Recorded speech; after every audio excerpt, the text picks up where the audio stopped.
Hello दोस्तों, good afternoon. स्वागत है आप सबका हमारे यूट्यूब चैनल एसकेएम क्लासेज पर। आइए आज के सेशन की शुरुआत करते हैं कारक प्रकरण से। आज के सेशन में संपूर्ण जानकारी कारक के बारे में मिलेगी। कारक को कैसे पहचानें, कारक से रिलेटेड क्वेश्चन को कैसे सॉल्व करें, कारक से संबंधित क्वेश्चन को किस प्रकार से आते हैं, किस प्रकार से हम पहचानें और उनको परीक्षा में कैसे हल करें बिना गलत किए। तो आइए आज के सेशन में कारक के बारे में चर्चा करेंगे।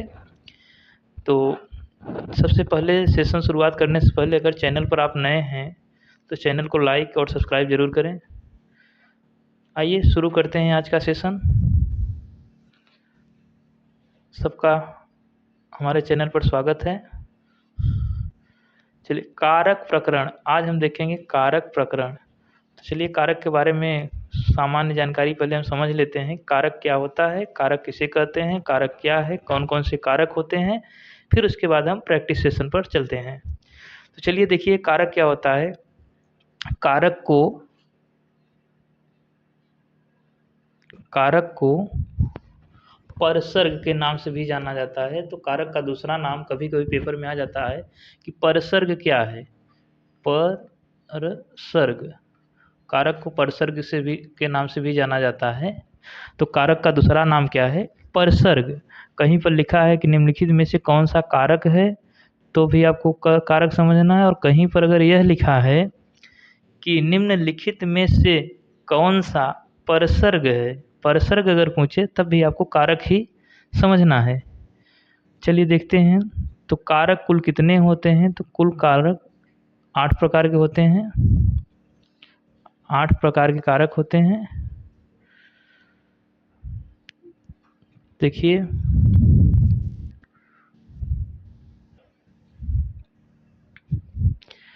संज्ञा या सर्वनाम के जिस रूप से उसका सीधा संबंध क्रिया के साथ ज्ञात हो वह कारक कहलाता है। फिर से देखिए, संज्ञा या सर्वनाम के जिस रूप, संज्ञा या सर्वनाम, तो देखिए संज्ञा क्या होता है, संज्ञा या सर्वनाम,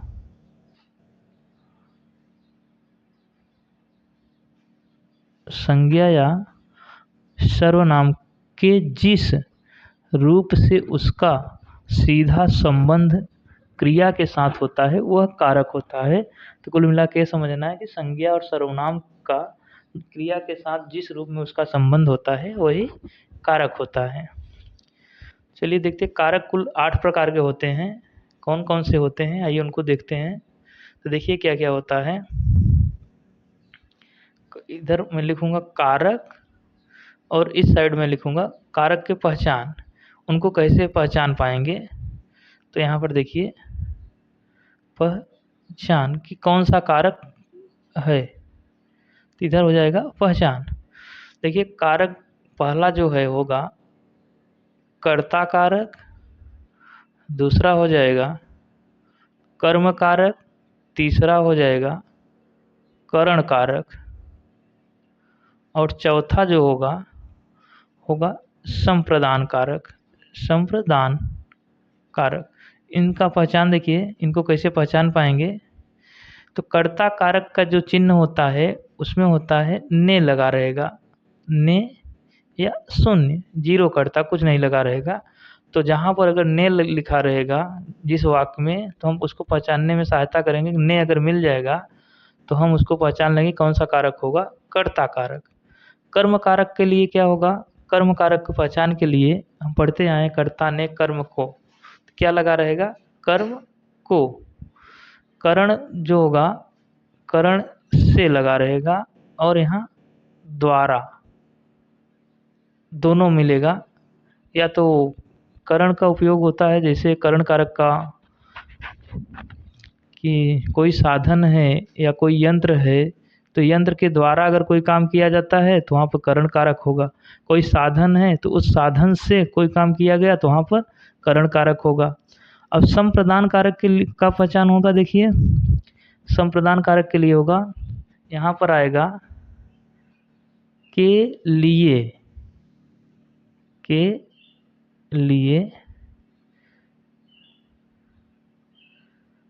लिए फिर आएगा के वास्ते के लिए या के वास्ते। जैसे किसी के लिए कोई काम कर रहे हैं या किसी के वास्ते या किसी के हेतु, तो वहाँ पर क्या हो जाएगा, वहाँ पर होगा संप्रदान कारक। जैसे के हेतु,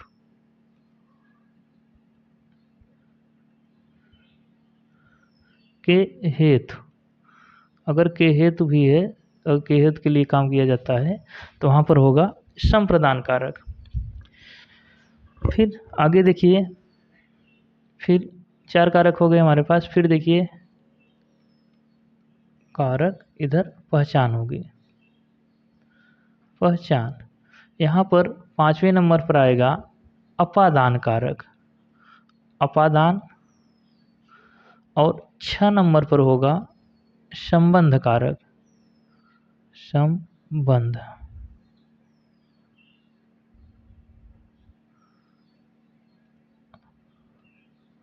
संबंध कारक हो जाएगा। और 7 नंबर पर हो जाएगा अधिकरण, अधिकरण कारक हो जाएगा। और 8 नंबर पर हो जाएगा संबोधन कारक,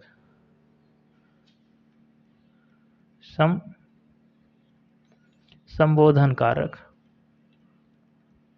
अब देखिए इनको कैसे पहचानेंगे। तो अपादान, अपादान कारक बहुत परीक्षा में आता है, तो इसको ध्यान समझिए, इसको कैसे पहचानेंगे। अपादान कारक जो है उसको पहचानने के लिए यह किसी भी चीज़ से अलग होता है, अलगाव की स्थिति होती है। अलगाव, अलग होने के अर्थ में इसका होता है, अलगाव के लिए इसका यूज होता है। तो इसका भी जो चिन्ह है वह है से अलग, से अलग होने के सेंस में इसका अर्थ बताएगा। से यहाँ पर करण में भी से आएगा, तो करण में साधन यंत्र के रूप में आएगा, और यहाँ पर अलग होने के रूप में आएगा। जैसे बच्चा स्कूल से निकला, बच्चा घर से बाहर खेल रहा है या बाहर निकला। चूहा बिल से निकला, अलग हो रहा है बिल से ना, इस तरह का अगर आएगा तो वहाँ पर होगा अपादान कारक। और ये अपादान कारक भरपूर प्रश्न क्या कहते हैं इसका पेपर में बनता है, चाहे जो एग्जाम हो, स्टेट लेवल का कोई भी एग्जाम हो, यहाँ से क्वेश्चन बनना ही है। फिर देखिए संबंध में, संबंध कारक में संबंध बताएगा कि उसका संबंध कैसे है, किस प्रकार का है।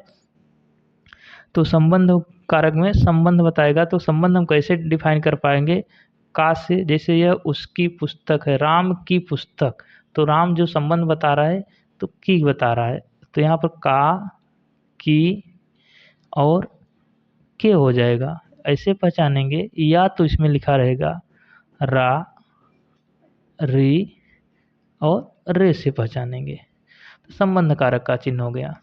अधिकरण कारक, अधिकरण कारक का पहचान क्या है। अधिकरण कारक जिसे में लगा रहेगा, में या तो पर लगा रहेगा। जैसे कि मेज पर पुस्तक है तो अधिकरण कारक होगा, मेज पर पुस्तक रखी है। जल में, तो जल में कोई चीज़ अगर चल रहा है तो वहाँ पर अधिकरण कारक होगा। अब देखिए संबोधन कारक में क्या होता है। संबोधन में, संबोधन कारक में क्या हो जाएगा, संबोधन कारक में हो जाएगा, संबोधन में हे आता है और इस तरह का सिंबल लगा रहता है, जिसको हम विस्मयादि बोधक कहते हैं। रे आता है और इस तरह सिंबल लगा रहता है। और यहाँ से अरे भी आ सकता है, ये भी संबोधन का ही है। तो यहाँ से आप संबोधन कारक पहचान पाएंगे। तो आपको समझ में आ गया कारक क्या है, कितने कारक होते हैं, कारक की पहचान। अब आइए इन पर हम प्रैक्टिस करते हैं।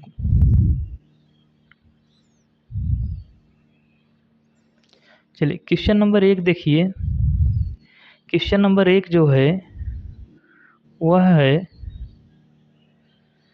बच्चे बस से पाठशाला जाते हैं, इस वाक्य में कौन सा कारक है। आपको बताना है बच्चे बस से पाठशाला जाते हैं, इस वाक्य में कौन सा कारक है। देखिए बच्चे बस से जाते हैं। किससे जाते हैं? बस से। तो इस वाक्य में कौन सा कारक है तो आपको बताना है। क्या ऑप्शन नंबर 1 है कर्ता कारक, ऑप्शन नंबर 2 है अपादान कारक, ऑप्शन नंबर 3 है करण कारक, ऑप्शन नंबर 4 है संप्रदान कारक। तो देखिए आपको बताना है इसमें कौन सा कारक हो जाएगा। तो देखिए क्या हो जाएगा, अभी हमने आपको बताया कि जब कोई यंत्र या साधन का प्रयोग करेंगे, यंत्र या साधन का हम प्रयोग करेंगे तो वहाँ पर क्या हो जाएगा, वहाँ पर होगा करण कारक। और यहाँ पर देखिए बच्चे बस से, बस जो है क्या है, साधन हो गया। साधन, बस क्या है, साधन हो गई है। तो यहाँ से बच्चे बस से पाठशाला विद्यालय जाते हैं, तो इसका साधन के रूप में प्रयोग किया गया है। इसलिए यहाँ पर क्या हो जाएगा, यहाँ पर हो जाएगा option number 3 will be right, this is correct answer. करण कारक क्या हो जाएगा, ऑप्शन नंबर 3 करेक्ट हो जाएगा। चलिए नेक्स्ट क्वेश्चन देखिए।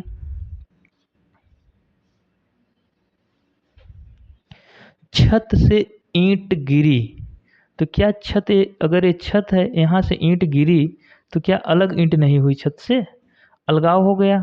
तो जब अलगाव हो गया तो इस कारक में इस वाक्य में कौन सा कारक है आपको बताना है।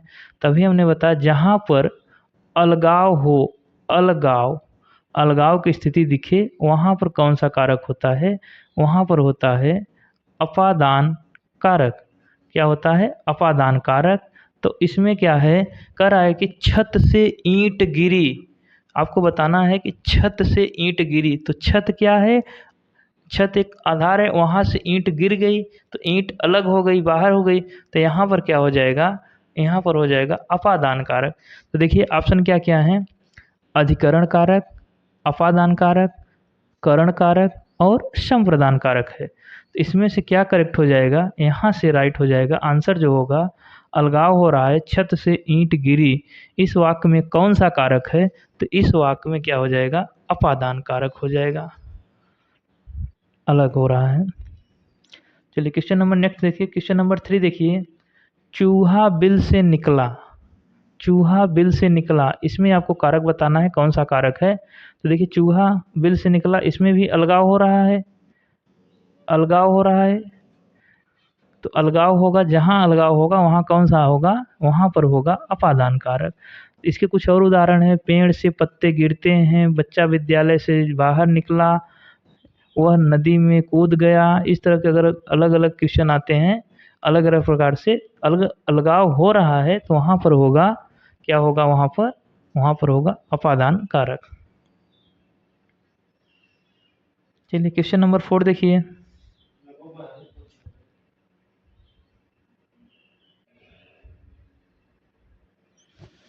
क्वेश्चन नंबर 4 देखिए, उसने गरीबों को दान दिया, उसने गरीबों को दान दिया, किसको दान दिया, गरीबों को।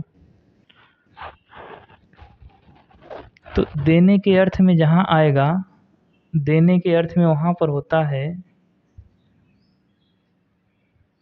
जैसे देने के अर्थ में के है तो के लिए वहाँ पर होता है संप्रदान कारक, संप्रदान, संप्रदान कारक वहाँ पर होता है देने के अर्थ में। लेकिन वह वस्तु देने के बाद वापस न ली जाए, इस तरह का हो तभी संप्रदान कारक होता है, नहीं तो संप्रदान कारक नहीं होता। एक बार पेपर में आ गया था, बच्चों ने लगा दिया था, सभी लोगों ने, सभी अभ्यर्थियों ने लगा दिया था कि संप्रदान कारक होगा, और फिर बाद में आयोग ने उसका उत्तर नहीं माना।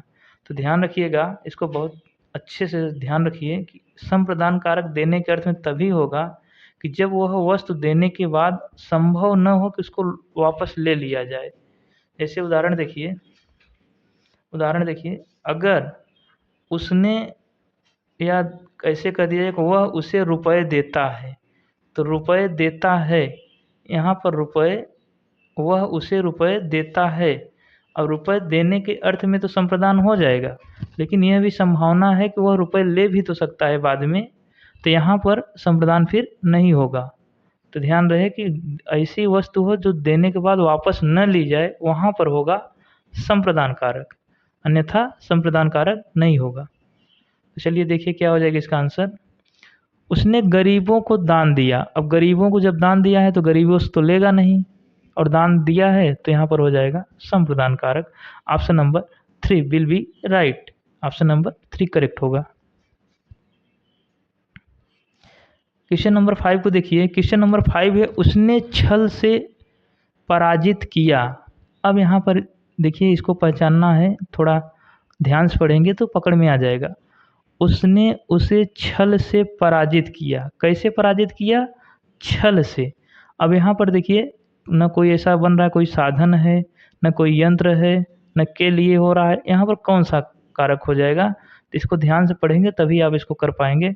ऑप्शन नंबर 1 है कर्म कारक, ऑप्शन नंबर 2 है करण कारक, ऑप्शन नंबर 3 है संप्रदान कारक, और ऑप्शन नंबर 4 है कर्ता कारक। तो कर्ता कारक तो नहीं होगा, गलत हो गया, और कर्म भी नहीं होगा, गलत हो गया। अब बचे दो हमारे पास, या तो करण है या तो संप्रदान है। अब संप्रदान के लिए होता है कि के हेतु या के वास्ते के लिए दिया, देने के अर्थ में हो, वहाँ पर संप्रदान कारक है। तो ऐसा भी नहीं है, तो ये भी गलत हो जाएगा। अब हमारे पास एक ही ऑप्शन बचता है करण कारक, एक ही ऑप्शन बचता है करण कारक। अब देखिए यहाँ पर क्या हो जाएगा, उसने उसे छल से मारा या छल से पराजित किया। यहाँ पर पराजित होना चाहिए। उसने छल से उसे पराजित किया, पराजित किया। उसने उसे छल से पराजित किया। तो कैसे पराजित किया? छल से। तो यहाँ पर ऑप्शन करेक्ट हो जाएगा। ऑप्शन करेक्ट होगा यहाँ पर ऑप्शन नंबर 2 करण कारक हो जाएगा। क्या सही हो जाएगा? ऑप्शन नंबर 2 करण कारक। क्वेश्चन नंबर 6 देखिए। यह ताले की चाबी है। यह क्वेश्चन कई एग्जाम में कई बार आ चुका है। ये यूपी पुलिस में भी आ चुका है, यूपीपी में भी आ चुका है। तो इसको ध्यान से देखिए। यह ताले की चाबी है, इस वाक्य में कौन सा कारक है?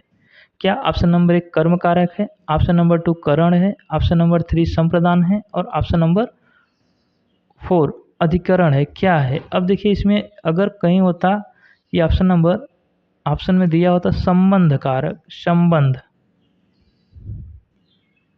तो संभावना था कि सब बच्चे यही लगाते संबंध कारक। अब आप एक ऑप्शन में ही नहीं है, तब अब किधर जाना है? यह ताले की चाबी है, की जो बता रहा है यहाँ पर ताले की, तो ये किससे संबंधित है? ताले से। और क्या है? चाबी है। ताले की चाबी है, तो ताले से संबंध बता रहा है, तो यह संबंध कारक होता। अब संबंध कारक है ही नहीं, तो फिर क्या लगाएंगे? देखिए क्या कर्म होगा? कर्म नहीं होगा। संप्रदान होगा या अधिकरण होगा? तो ये भी नहीं होगा, ये भी नहीं होगा। ऑप्शन नंबर 1 मिनट, यहाँ पर ये होगा संप्रदान सही है इसका, करण कारक नहीं होगा। ठीक है, ये नहीं होगा। क्या सही है यहाँ पर? इसका संप्रदान कारक है। तो इसका ऑप्शन नंबर 3 करेक्ट हो जाएगा, संप्रदान कारक। क्वेश्चन नंबर 7 देखिए। क्वेश्चन नंबर 7 जो उसने टेढ़ी चाल चली। अब इसमें देखिए क्या है, उसने टेढ़ी चाल चली। क्या ऑप्शन नंबर 1 संबंध होगा, करण होगा, संप्रदान होगा, कि कर्ता कारक होगा? कौन सा होगा?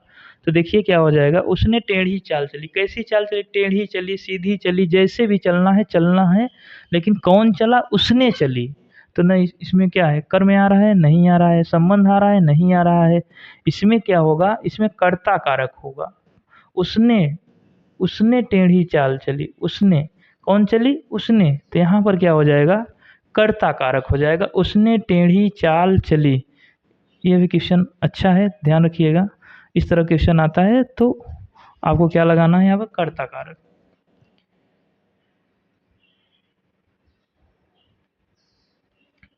फिर देखिए क्वेश्चन नंबर नेक्स्ट देखिए।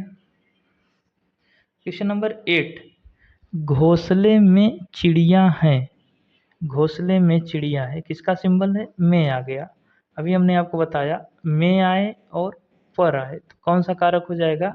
यहाँ पर हो जाएगा ऑप्शन नंबर 2 करेक्ट हो जाएगा। Will be right the answer number 2। यहाँ पर ऑप्शन नंबर क्या हो जाएगा? 2। इसका आंसर क्या हो जाएगा? 2। घोंसले में चिड़िया हैं। घोंसले में आ गया या पर आ गया तो अधिकरण को बताएगा, अधिकरण। तो यहाँ पर कौन सा कारक हो जाएगा? अधिकरण कारक। क्वेश्चन नंबर 9 देखिए, राम की गाय चरती है। तो यहाँ पर क्या हो जाएगा, राम की गाय किस कारक का सिंबल है, कि डायरेक्ट तुरंत पहचान में आ गया, का, के, की, तीनों आगे क्या है, संबंध बताएगा। तो option number 1 will be right, option number 1। Question number 10 देखिए, क्वेश्चन नंबर 10 है, वह उसे रुपए देता है। इसको आपको बताना है, ये आपके लिए है। वह उसे रुपए देता है, कौन सा कारक है, क्या ऑप्शन नंबर 1 होगा कर्म कारक, ऑप्शन नंबर 2 होगा अपादान कारक, ऑप्शन नंबर 3 होगा संप्रदान कारक, और ऑप्शन नंबर 4 होगा कर्ता कारक। तो इसको आप खुद बताना है, ये आपके लिए होमवर्क होता है। हम एक क्वेश्चन आपके लिए रोज डेली छोड़ देते हैं कि आप उसको करिए और बताने का प्रयास करिए क्या होगा। तो यहाँ पर हो जाएगा, वह उसे रुपए देता है। इसको आप खुद से करेंगे और एनालिसिस करेंगे कि आप इसको कर पा रहे हैं कि नहीं कर पा रहे हैं। वह उसे रुपए देता है। Next question. आज के लिए बस इतना ही। अगर आपको सेशन अच्छा लगा हो, सेशन को लाइक करिएगा, कमेंट करिएगा, और अगर आप चैनल पर नए हैं तो चैनल को सब्सक्राइब करिए, हमें भी अच्छा लगेगा।